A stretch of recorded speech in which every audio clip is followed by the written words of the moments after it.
Where are you being called to engage your will to create some kind of stability in your life? We are being called to divine action through inspiration. And in this week's Astro Tarot, we have a lot of fiery energy. We have 2, 4, 6, 7 cards. And of those 7 cards, we have 1, 2, 3, 4 of them are fire related or are of the wand suit. Wands are speaking to our willfulness. They're associated with the element of fire and movement. And our opening card for this week is the King of Wands. And we see this man sitting on a throne. And the King of Wands is speaking to an energy around Leo, which I thought was really interesting that we have all of these references to the sign of Leo in this week's tarot, especially because we just moved into the sign of Cancer. Now, Leo is a fixed fire sign. What does that mean? Well, fixed is energetic of stability. There's 3 main energies in the tarot system. There's active, passive, and neutral, or cardinal, fixed, and mutable, as they are referenced. And you can consider that the active element is a forward-moving element, whereas the fixed signs are more stable, they're more grounded, they can be more stubborn. And so when we're speaking about the element of fire in the nature of being fixed, we are referencing the sign of Leo and that kind of ongoing burning of the heart in a very stable, solid, unmoving energy that we know as Leo. Now, when this shows up, it's asking us, how do we want to engage and where do we engage from? The sign of Leo it governs the organ of the heart and our creative ability and our new relationships. And having this come onto the table as our donote, as I would say, is asking us to really learn to set the example in our lives and how we want to show up in our life and let ourselves lead by our heart. Now, the challenge that we're working on this week is the 10 of Pentacles.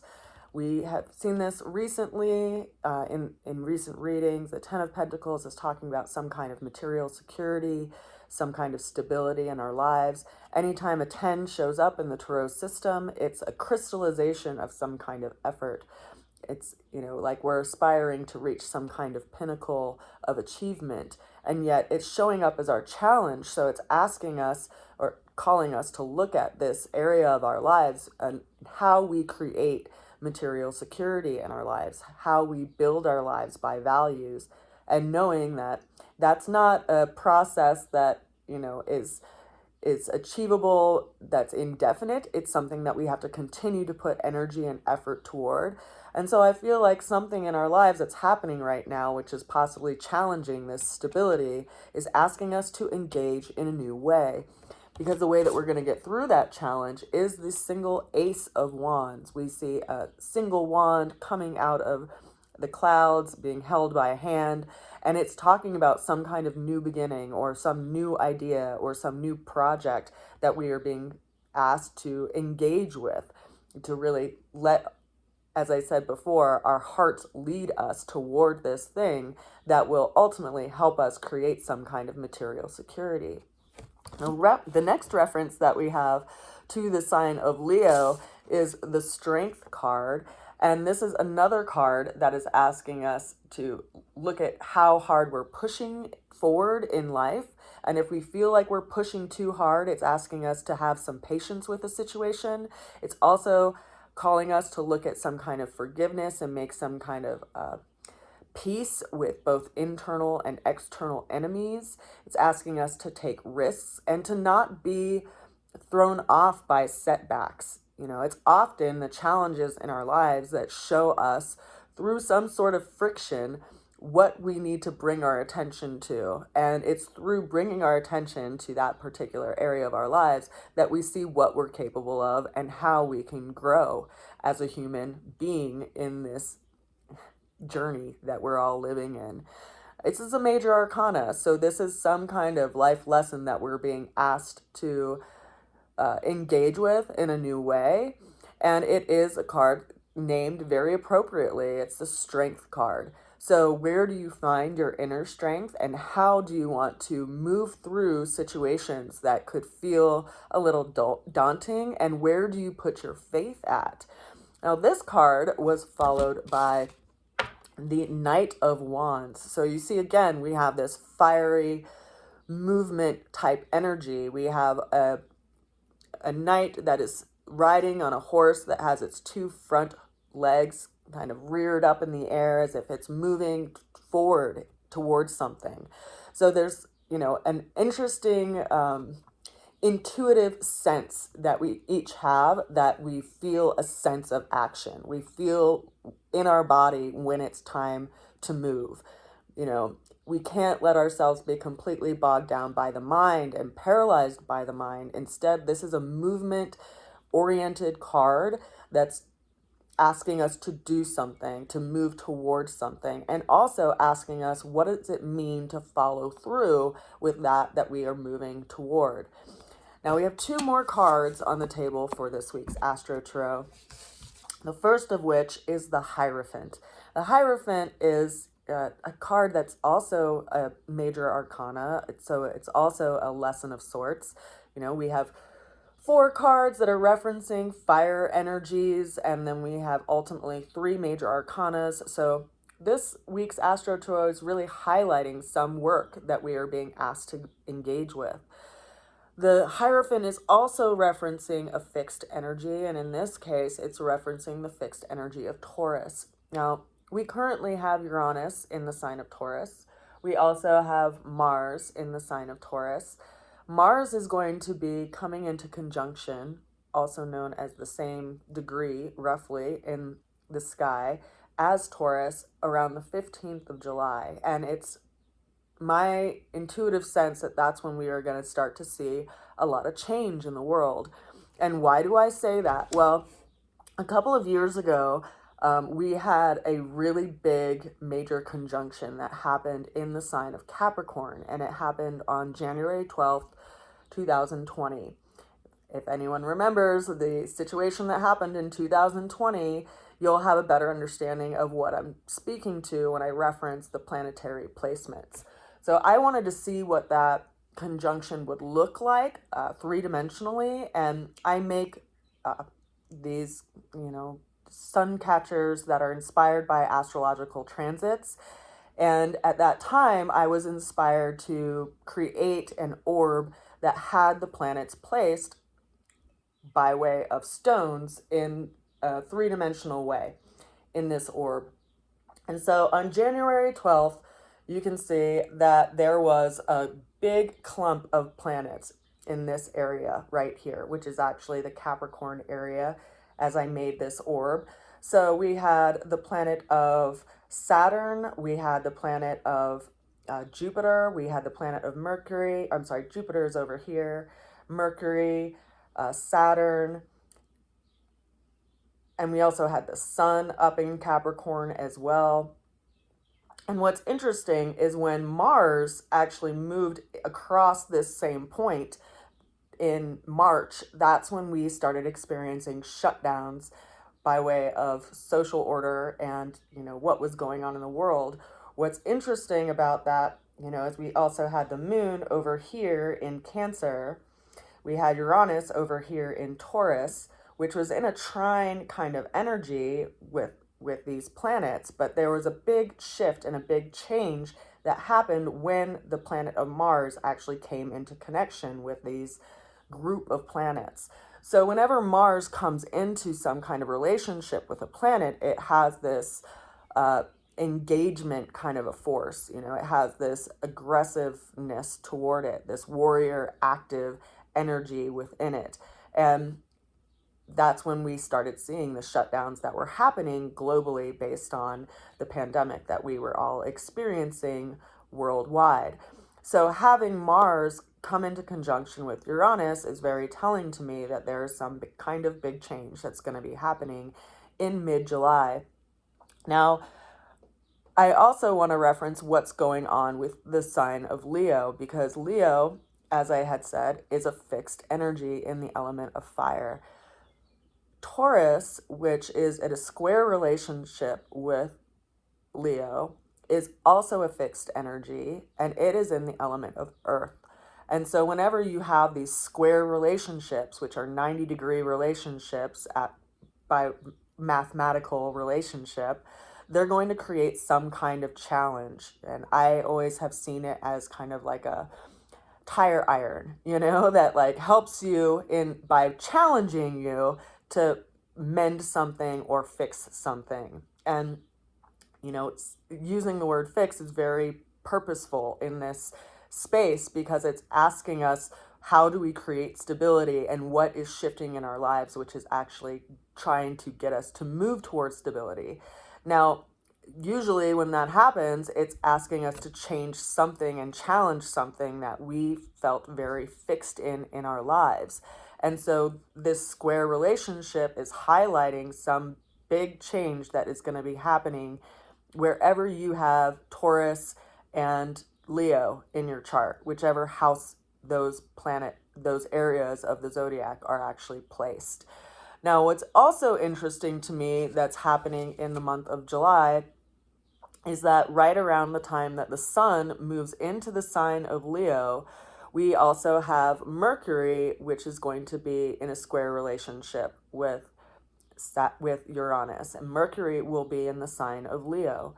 We also have Venus, which is going to be in the sign of Leo as well, and it will be in square relationship with Uranus on the 2nd of August, which is also in the sign of Leo. And then finally, we're going to have the sun also in a square relationship with the planet of Uranus on July 22nd. And then we are going to have Mercury go through a retrograde series in the sign of Leo as well. So I thought it was interesting that we have all this kind of fiery Leo energy in our reading for this week, because I feel like it's really highlighting that time.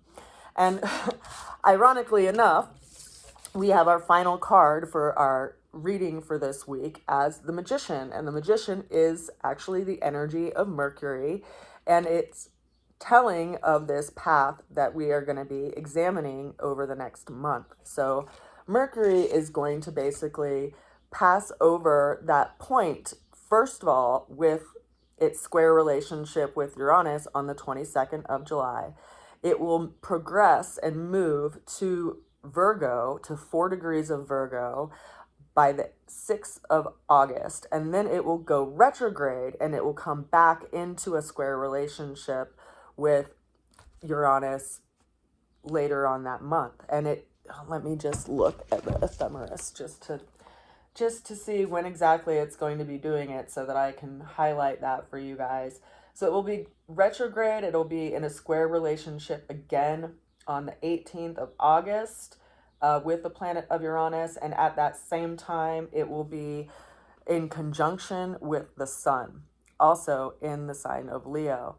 So during that time period of, the birth sign of Leo, which is roughly, the 22nd of July to the 21st of August, we're going to be seeing a lot of shifts and changes that are going to ask us to engage in a new way.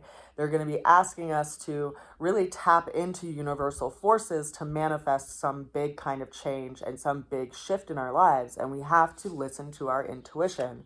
What's interesting about the Magician is we see this person who has, one arm up to the sky. So they are being a conduit of sorts, and they're channeling some kind of energy, some kind of force from the divine. And they have these 4 tools on their table, the 4 tools of the tarot. They have the pentacles, they have the sword, they have the wand, and they have the cup. And so it's asking us to use all of these tools in a way to really tap into the divine, to call some kind of project or manifestation out into the world, so that we can create some kind of stability in our lives again, because ultimately we've been going through this process of change, and transformation for some time.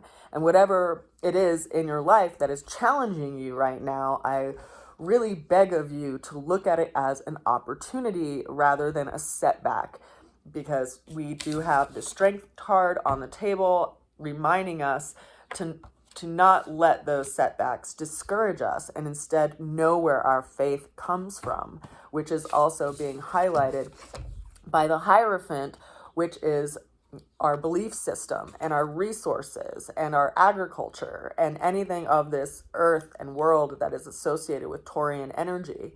And so we have these planetary movements and transits that are happening over the next month. And I know this is a weekly Astro Tarot, but when we have the abundance of fire energy on the table that's referencing Leo energy, it really calls me to look toward what is happening in that area of the sky.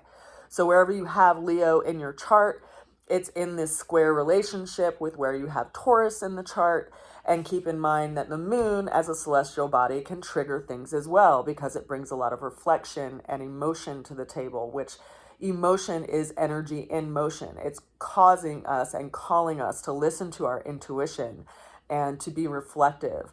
And as it, grows into a full moon and then wanes into a new moon, these cycles are bringing things to the surface and asking us to let go of things that are in the way of us progressing in life. We just experienced a full moon. We have the sun right now in Cancer, moon is in Capricorn. Interestingly enough, it just passed over that area that we had that major conjunction in January, and everything is still in motion. And so, look at your life, reflect on your life, and if there is some kind of friction or challenge to your material security, where are you being called to put your attention? Because we only have 24 hours in every single day, and sometimes the challenges that come into our lives are quite exhausting. I know for myself, I had an interesting piece of news come in when we had the last conjunction with Mercury and the Sun, because I was given the news that I have to move, and I am absolutely exhausted. This has brought a lot of change into my life, and just from being displaced and also having so many other things that are going on in my life that I want to put my attention to. But ultimately, I need to focus on where I need to put my energy and not put it in places that are wasting my energy.